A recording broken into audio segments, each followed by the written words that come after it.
everyone. Have you ever experienced something like this? You clearly said something that made sense, but somehow it didn't persuade anyone. On the other hand, sometimes people follow someone, Even when their logic seems weak. If you watch TV debates, it's even more extreme. Even when someone is completely cornered. They stay calm, get out of it, and even turn the situation around on their opponent. What makes the difference? I used to think it was simply because they were good at speaking. But it wasn't. They were persuading people with something other than just words. So I became curious about what this was, and I started looking into it. And then I found something. There is actually a method to persuade people. It's called rhetoric. It's not just about speaking well. It's the skill of persuading others. So then another question comes up. Who organized this idea?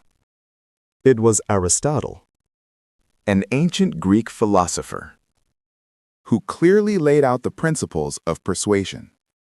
And then another question arises. What do we need to persuade someone? Aristotle said, there are 3 things you need. but here's something important. One of these 3 Makes a decisive difference. And this, you'll have to watch until the end to find out. The first is Logos, logic. Your argument has to make sense. It needs reasons and it needs to be clear. But here's something strange.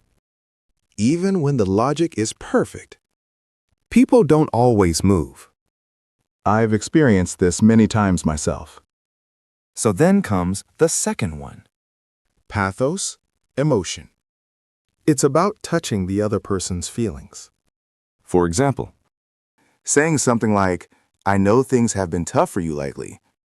What's interesting is, even if the logic is a bit weak, if you connect with people emotionally, they tend to believe you.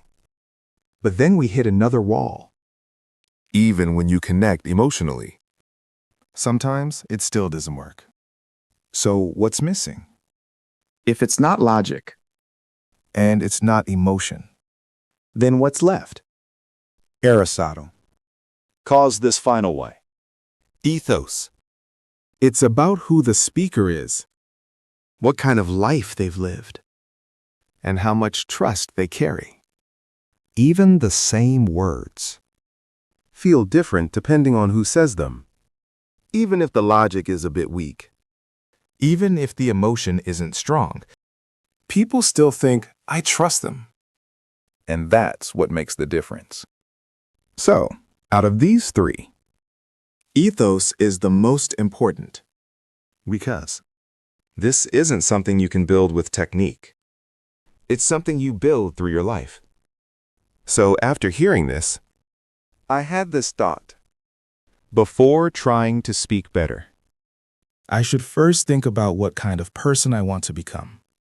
Preparing better logic and connecting with emotions more deeply, those things matter too. But in the end, what people trust is not the words. It's the person. So what do you think? What kind of person do you think builds trust with others? If anything comes to mind, feel free to share it in a few words.